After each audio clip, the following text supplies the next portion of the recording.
بە دووری 24 کیلۆمەتر بەرەو باشووری ڕۆژهەڵاتی قەزای کەلارە ڕۆین ئەچینە شوێنێک کە مێژوو ژیان تێیدا بۆ 1400 ساڵ پێش ئێستا ئاگەڕێتەوە ئەوێ وەگە جێڕنەوە مەڵبەندی خۆشەویستی و ژیان بووە خوسرەوی پەروێز یان خوسرەوشا لەوێ ژیاوە جێڕنەوە حەزرەتی عیسای مەسیحیش ئێرە بۆتە مەنزڵی بۆ ماوەیەک لێرە لای داوە بەڕێوەیت بە ڕێگایەکی یەکسایت کەمێک ناخۆش ئەم ڕێگایە ڕێگای خانەقین و ڕێگای مەرزی پەروێزخانیشە کە مەرزێکی نێودەوڵەتیە قامتم خەمبی لە ژیرە بارە هێرماونت نەشوو جان شیرینە منی تۆ جان وە قوربانت نەشوو طاقتم گیری کنەیرم خۆت گزانیم نازەنین ڕیشەیە جەرگەم سوزەنم دۆخی هجرانت نەشوو لەسەر ڕێگای کەلار مەرزی پەروێزخانم ئەو دێی بۆی ئەچین دێکی مێژووی گرنگە دێی حەوش کوڕوو ئەو دێە کۆشتی حەوش کوڕی لەیە کە مێژوەکەی بۆ ساڵەکانی 1628 زاینی ئەگەڕێتەوە و لە سەردەمی خەستەوی پەروێزشا دروست کراوە لێرە دەچین لاپەڕەکانی مێژووی ئەم دێ هەڵ ئەدەینەوە لێرە ناوچێشی گرنگە چونکە لێرە ژیان زۆر لە مێژدا بەردەوامە بۆیە ئێستاش مەرزی پەروێزخان مەرجێکی نێودەوڵەتی گرنگ کە سوودێکی گرنگی بە ناوچەکە گەیاندووە بە یەکەوە با بڕۆین بۆ کۆشتی حەوش کوڕوو هۆدە بە هۆدەکانی بگەڕێین و بزانین چۆن ئەم شارە دێینە لێرە ماوەتەوە حسرتم آجی درم لشکر سایانه رو نشو شور شیدانی لسر چود بیگونه را بخسار تو ئێمە ئێستا 24 کیلۆمەتر باشووری ڕۆژهەڵاتی کەلارین و نزیکەی 30 کیلۆمەتریش قەزای خانەقین باشوورمانە 7 کیلۆمەتر ناحێ قۆرەت و لێمانەوە دوورە و لەسەر ئەم ڕێگا سەرەکێیە ئەم دەیە سەر بەو ناحەیە هەر لێرەوە زیاتر لە 15 کیلۆمەتر مەرزی پەروێزخان دوورە ئەم شاخەش شاخی ئاغداخە لاماندا بۆ ناودەی حەوش کوڕوو ڕێگایەکی خراپ بەڵام ئەم دیمەنانە جوانترین تابلۆی نەخشێنراوی ئەم ناوچەیە قامتم خەمبی لە ژیرە بار فێرماونت نەچوو گیان شیرینە منی تۆ گیان وە قوربانت نەچوو طاقتم دیری کنەی رم خۆت گزانیم نازەنیم ڕیشەیەم جەرگەم سوزەونم دۆخی هجرانت نەچوو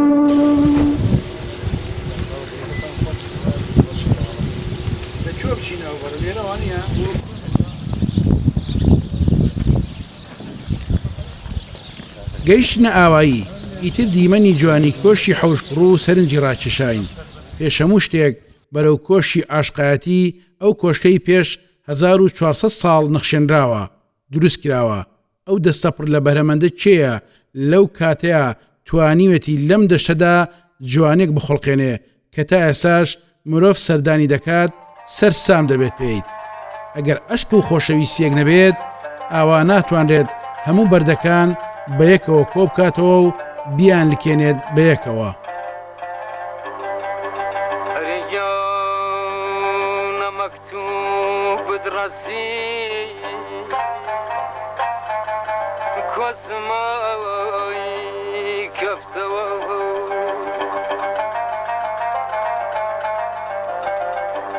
مكتوب دراسي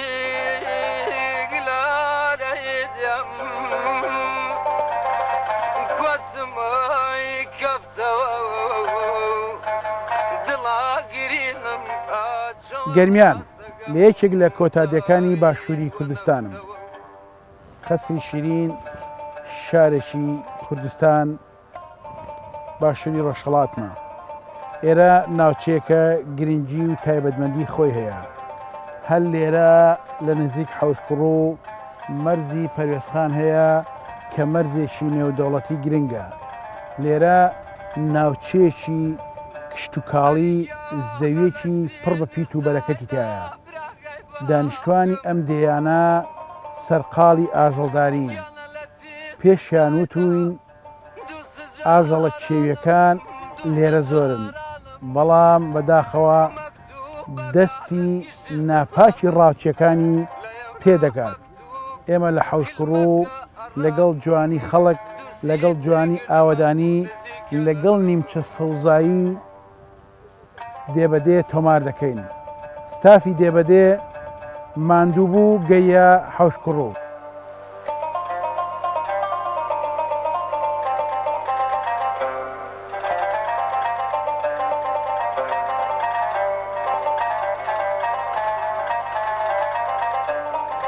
لەگەڵ چەند پیاوخاسێکی ئاوایی چوینە سەر کۆشک. لەوێ خزمانی حەوشکوڕ و کۆمەڵ وەستاون.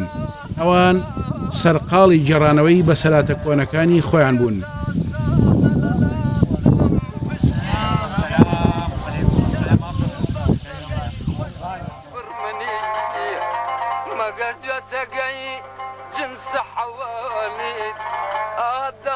جنت من رات بمرم وزور دركي مخوة ما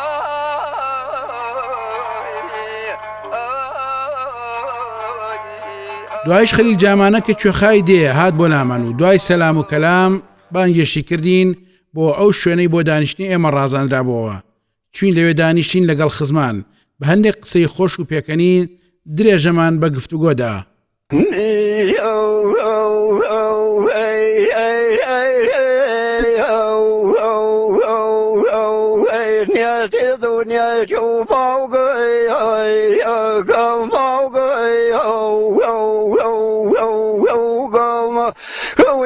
جار وجاري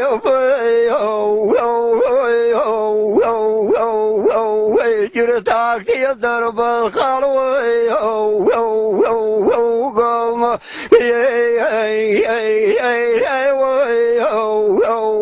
قوش شريف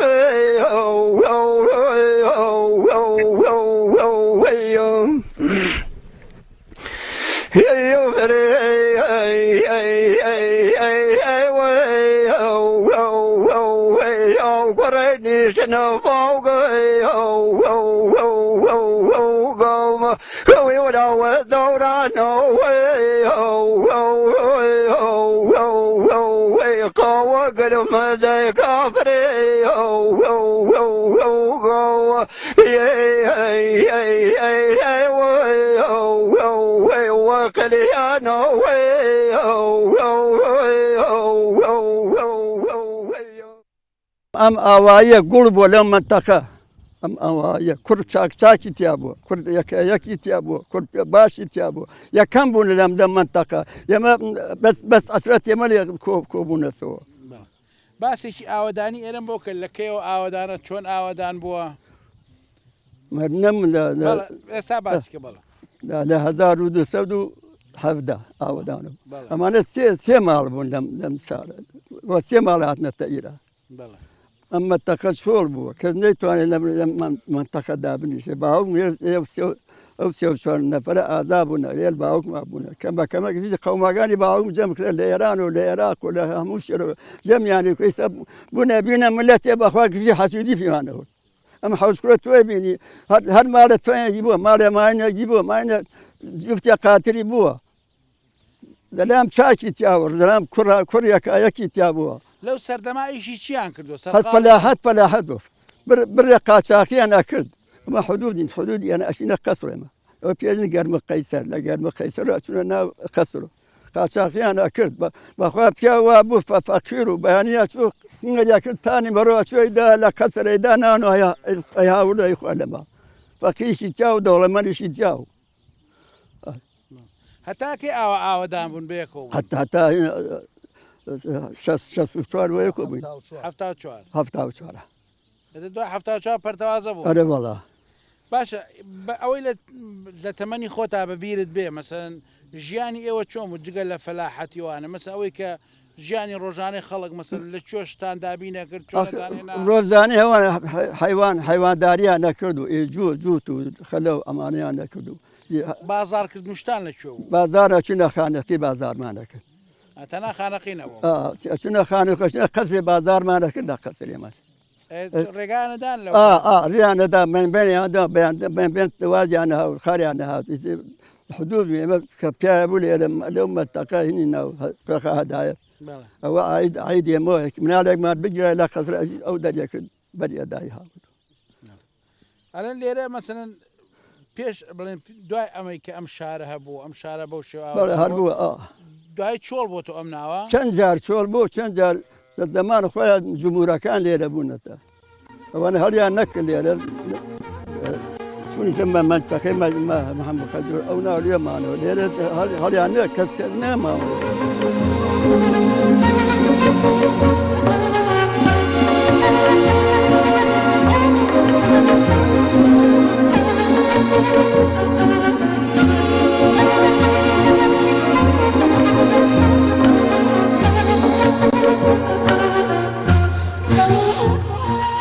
حەوشکڕ و کۆشتێکی دێرینی شاهانەیە و یەکێکە لە ناوچە شوێنەواریە مێژویەکانی گەرمیان و ئەکەوێتە سنووری ناحەی قۆرەتووی سەر بە قەزای خانەقینی پارێزگای دیالە مێژووی دروستبوونی ئەگەڕێتەوە بۆ سەدەی حوتەمی زاینی و لە ئێستادا مەترسی لەسەر مانەوەی دروست بووە.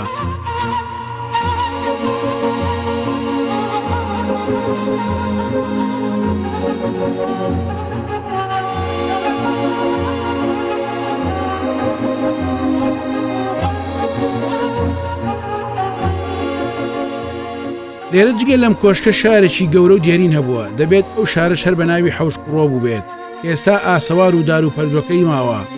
گێڕانەوەی زۆر هەیە لەبارەی ئەم قەسری حەوشکڕ کە تا ئێساش بە تەواوی یەکلا نەبووتەوە.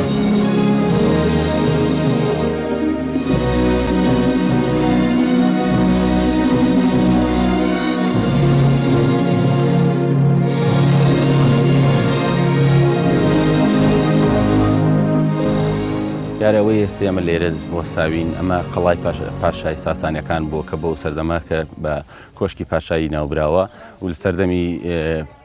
پاشای خەسترە و پەروێزاکراوە لە بکە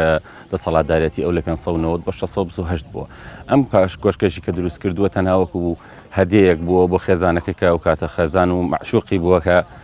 شیرین بووە و ئەم خەڵایشی کە دروست کردو لەگەڵ حەسارێکی بە دروستکردو یان حوشێکە و حوشە چێوەکەی 6000 متر واتوانین بڵێن سەتان دوێنمی گرتووەتە خۆی کە ئەو پارکەتیا دروست کراوە وەکو باسەکرێکە مێژوو نووسان و جوگرافیان نووسان کە باسی یەکەن کە ئەو پارکەکە دروست کراوە زۆرینەی ئاژەڵە کێوێ دەگمەنەکان تیایدا ژیاوە و ناوی ئەم دێش حەوشکڕۆ توانین بەڕاستترین کە چەند ڕێیەکەی لەسەر ناوەکەی بگەڕێنەوە بۆ ئەو کاتێککە خەڵکی ئەو دیوی سنووری ئێران زیاتر بە بێچووە ئەسپ و ماین و شتانە ئەڵێن کوڕوو کە ئەتوانین بڵێن ئەم حەوشکڕۆ لەوە هاتووە دیارەکەت لە بیرۆکەی دروستکردنیشی بە شێوەیەک بووە لە ڕۆژهەڵاتەوە شێوازەکەی دروستکراوە بۆ ڕۆژئاوا و درێژی ئەم قەڵایش کە دروستکراوە لە 300 متر بووە و 6 متر پانی بووە کە دروستکراوە چەند ژوورێکی تیا بۆ کە ژوورەکان کە باسەکرێوەکو ژووری زیافەیە وەکو ژووری نووسنی پاشایی تیا دروستکراوە دیارە لە ناوچەی گەرمیان بەگشتی نەک هەر ئێرە کە 500 شوێنی زۆر گرنگی لێ وەکو شوێنەوار و شوێنەوار ناسی بەداخەوە لە کورسانە کە هیچ یاسایەک نییە و کە شوێنەوار ناسی خۆی بۆ خۆی سامانێکی نەتەوەییە بەڵام هەوڵدراوە کە ئیشی بۆ بکرێت و ئەوەی من ئاگادار بم کە وەکو حکوومەت هێرێم وعدیانداوە بە نۆژەنکردنەوەی ئەم کۆشکەی ئێرە لەگەڵ قەیسەری کفریا بەڵام تا ئێستا هیچ نەکراوە تەنها ئەوە شتێک کە بۆی کراوە پەرژینێکی پارێزبەندی بۆ کراوە بۆ ئەوی زیاتردا نەڕوخێ ئەوش لە ڕێگەی ئیدارەی گەرمیان و ناحیەی قۆرەتوو لەگەڵ شوێنەواری گەرمیانە بە هەر سێلاوە توانیان ئەو پەرژینی تەنها بۆ بکرێت.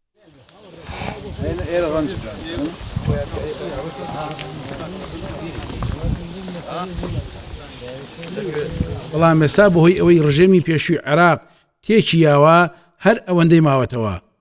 ئەم حەسارش کە بە چواردەوری کۆشکەکەدا کراوە 6000 متر درێژەکەیەتی و بەرزیەکەشی 6 متر بووە تا ئێساش چەند جارێک خەڵکانی بیانی سەردانیان کردووە بەڵام نەتوانراوە زانیاری پێویست بەدەست بێنن.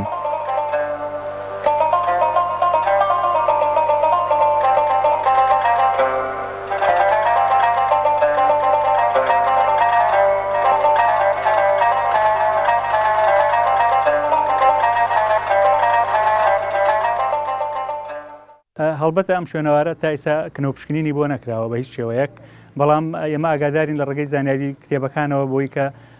بیانیەکی زۆر لە دێر زمانەوە سەردانی ئەم ناوچیانیان کردووە بە مەبەستی بینین و بە سەرکردنەوەی بەپێی زانیاریەکانی ئێمە کلۆدۆس جیمس ڕیچی مقیمی بەریتانی لە بەغا یەکەمین ئەو کەسانەیە کە هاتۆتە ئێرە باس لەواکە لە کتێبەکەیە بۆی کە لە بەرەبەیانێکی ساردی ساڵ 1920 دێتە ئێرە لەلایەن خەڵکانێکی زۆر قەشەنگەوە پێشوازی کراوە لەلایەن خەڵکانێکی با بڵێن بەسەلیقە و بە ڕەوشی بەرزەوە پێشوازی کراوە و نزیکەی سەعات و نیوە لەم ناوچەیە ماوەتەوە دیراسەتی تەواوی کردووە کردنەوە پشکنینی بۆ نەکردو ئەڵبەتە بەڵام دیراسەتێکی وەصفی بە شێوەیەکی زۆر ورد وەصفی بەرزی و پانی و درێژی و بیناکە و جۆری ئەو بینایکە هەیە کردوێتی لێرە مستەر ڕیچیش هەڵبەتە پشتی بە زانیاری خەڵکی ناوچەکە بەستووە لە سەبارەت بە مێژوەکەی و سەبارەت بەوەی کە کێ دروستی کردەوە چۆن دروست کراوە لە میانی چاوپێکەوتنیە لەگەڵ خەڵکا دەرەکەوێت بۆی کە ئەمە بینایەکی سەردەمی ساسانیە لە بنچینە خەڵکی ناوچەکەوەیان پێڕاگەاندۆ بۆی کە بۆ جوانوەکانی کیسرا دروستکراوە و لە ڕێگەی ئاوەڕۆیەکی تایبەت و یا لە ڕێگەی بەردی هەڵکۆڕاوەوە شیریان بۆ جوانوانە گەیاندۆتە ئەم منطقەیە بەڵام هەڵبەتە ئەو لە کۆتاییە ئەگاتە ئەو نەتیجەی بۆی کە ئەم شوێنەوارە هاوکات هەمان شوێنەواری لە هەمان شێوەی شوێنەوارەکانی قەسرە هاوشێوەن لە ڕووی بیناوە ئەوانەوە بەڵام لە ڕووی شوێنەواریەوە ئەیرەی بە نمونەی تر زانیوە بیناکە جوانتر و گونجاوتر بووە لەوانەی قەسری شیرین کەمتر تێک چووە لەوانەی قەسری شیرین دیمۆرگانی فەرەنسیش هەڵبەتە یەکێکە لەو گەشتەوارانە یا یەکێکە لەو گەڕیدە زانستیانی زانستخوازانی کە دێتە ئێرە کنەوە پشکنینی بۆ ناکە بەڵام بە مەبەستی سەردانی و لێکۆڵینەوە لەوەی کە چۆنە شوێنەوارەکە تا ڕادێکی زۆر سرنج و تێبینیەکانی خۆی لە ئەنووسێتەوە هەڵبەتە ئەو ساڵ 1990 هاتۆتە ئێرە ساڵ 1990 مسز بێڵە دێتە ئێرە مسز بێڵ بە هاوکاری و کۆمەکی سەرانی عەشرەتی جمهور لەوانە مەجید خان و کەریم خانی برای دێتە سەردانی ناوچەکە بە مەبەستی کنەوە پشکنین بەڵام کە ئەبینێ بینایەکە زۆر وێران کراوە و داغان کراوە پەشیمانە بێتەوە و کنەوە پشکنینی بۆ ناکە ئەوەی کە لە سەرچاوەکانە هەیە ئەزانین بەوەی کە خەڵکانی تر هاتوۆتە سەردانی شوێنەواری حەوشکڕوو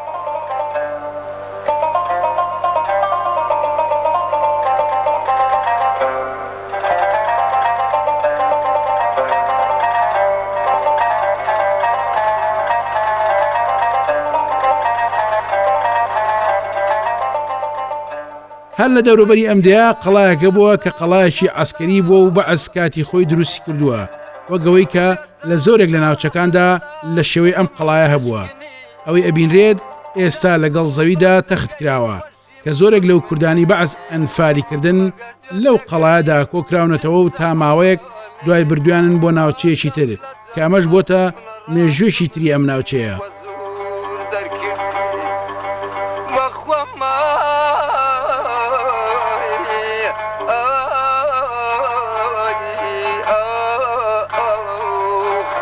کۆشکی حەوشکوڕوو ئەو کۆشکەی کە ئەتوانین بڵێن نزیکەی 1400 ساڵێکە دروست کراوە حەوشکوڕوو خۆی مێژوەکەی بۆ چەند سەد ساڵێک دەگەڕێتەوە ئاوەدانی دێکە بەڵام کۆشکەکەی زۆر لە مێژە هەیە ئەوەی کە سەرنجڕاکێشە ئەم کۆشکە زۆر گەورەیە بەڵام شوورای چواردەوری زیاتر لە 6,000 مەتر بووە بەڵام بۆ ئاوای بەسەر هاتووە بۆ نەپارێزراوە ئەوە پرسیارێکە دەبێ لە دەسەڵاتدارانی ئەم هەرێمە بکرێ تاکوونەوە تو یەک دەسەڵاتێکی کاولکار حکمی ئەم وڵاتی کردووە بەڵام خۆ لە دوای ساڵی 1991ەوە دەسەڵاتێکی کوردی هاتووە نەیتوانیوە تەنها بەردێک لەو بەردانش بپارێزێ کە مێژووی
ئەمانە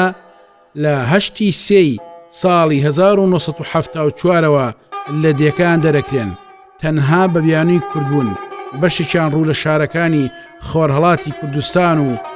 ئێران ئەکەن و بەشێکشیان ئەچنە ناوچەکانی تر کا سلێمان عەسکەر ئەو بە باشی ئەوەی بیرماوە کە چۆن ڕاگوازراون و چۆنی شاتونەتەوە شارەکانی جنوبی عێراق.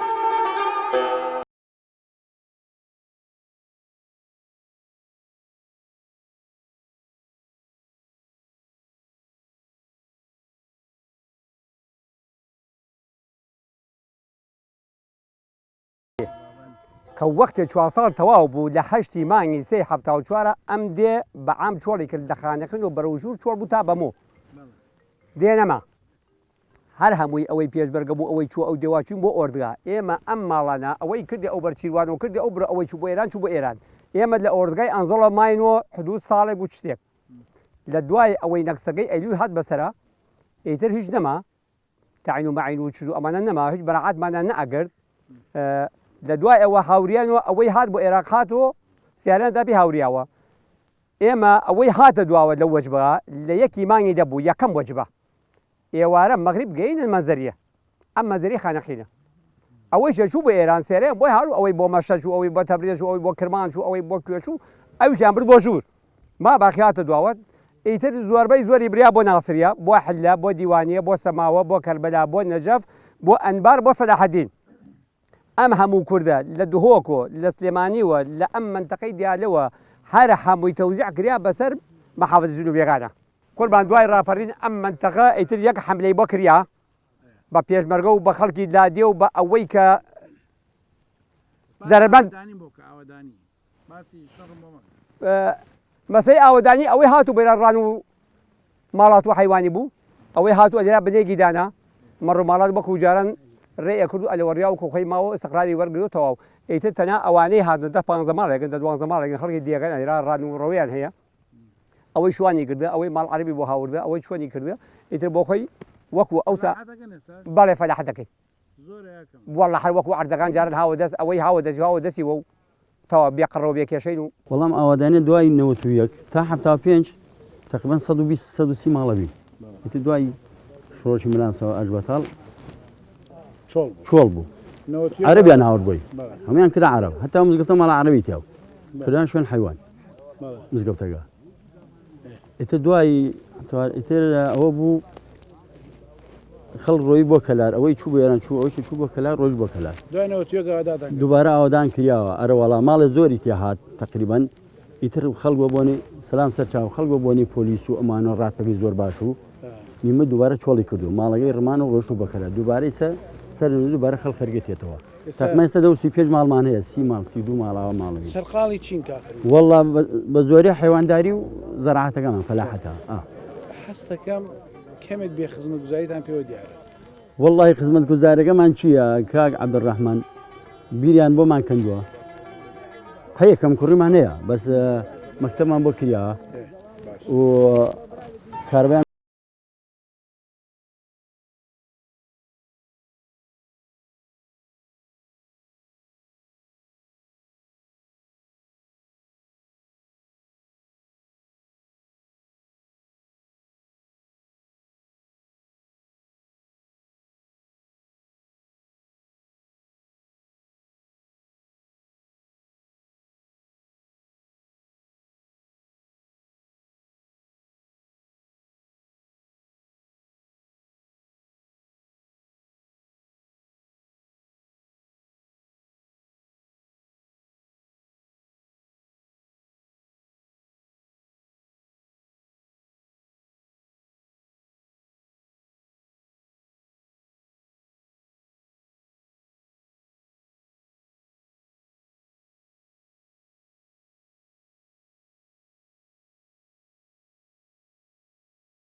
حەوشکوڕ و کۆتادەی باشووری کوردستانە دێ مەرکەز هاوسنوورەتی کە ئەویش دەیەکە لە سنووری باشوور و ڕۆژهەڵاتی کوردستانە دەیەکانی شاوازی و هیدایەت کە سەر بە قەسری شیرین لە ڕۆژهەڵاتی کوردستانەوە هاوسنووری ئەم دیانی باشوورە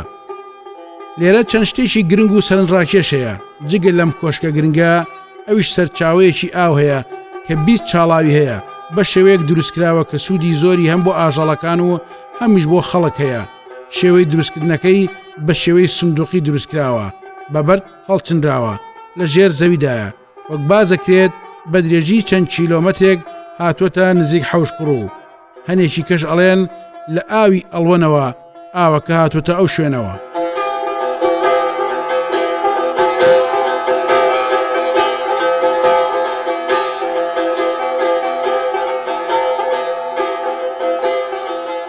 جگە لەوەش ئەم مزگەوتە لە سەردەمی عەبدولکەریم قاسمدا کراوە بەڵام دوای دەرکردنی دێنشینانی کورد عەرەبی هاوردە دێنە ناوچەکە و مزگەوتەکە شوێران ئەکەن و ئێستاش بەم شێوەیە ماوەتەوە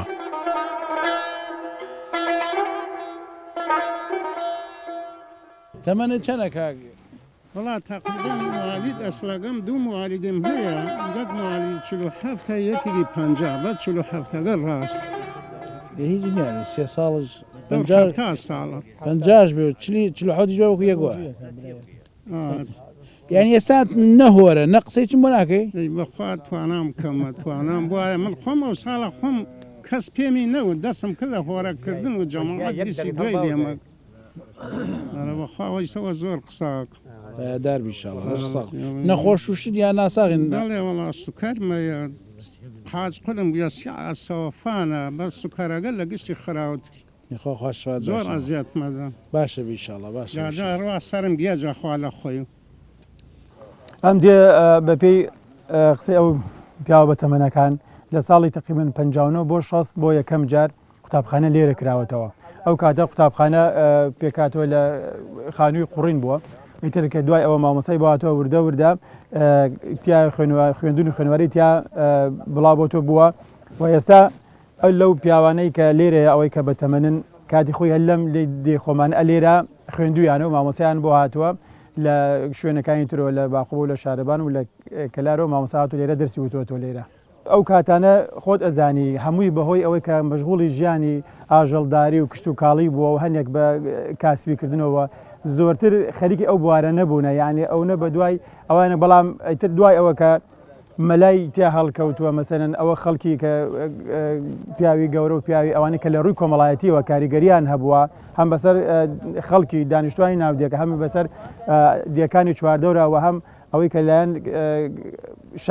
شارەکانی تریشەوە کە توانیوێتی مەسەرەن وەجهێکی ناوچەکە بێوەکوم بوون منە محمود عەلی خان کە پیاوی سەرگەورەی عەشیرەتی کۆیک بووە کە لێرە بووە و هەروە براکەی و هەروە سۆفی کەرەم و هەروەها مەسەن مەلا ساڵاحوە ئەو خەڵکانەی کە لێرە بوونە کاریگەریان بووە حاجی عەزیم کە باوکی کاک خەلی جامانیەکە ئەمانە خەڵکە ناسرا و ناودارەکە بوونەکە لە ڕووی کۆمەڵایەتیەوە ینی لە هەموو ڕۆکان و کاریگەریانەوە چی بەسەر خەڵکەکە و چی ئەوەی کە پیان بکرێ بۆ ئاوادانکردەوەی دیەکە کردویانە مەرجی پەرێزخان لێرەوە تقریبا چارەکێک بۆ 20 دەقە دوورە بە کیلۆمەتر لەوە 5 کیلۆمەتر 4 کیلۆمەترێک بێ ئەوە نا بەڵام ئەوەی هاتیە کە خەڵکی لادیەکە خەڵکی ئاوایەکە ئەوەی کە بچێ لەوێ مەسەن خەریک کار و کاسبی بێ ئەوەی تایە بەڵامی تر بەهۆی ئەوەی کە لەسەر خەتی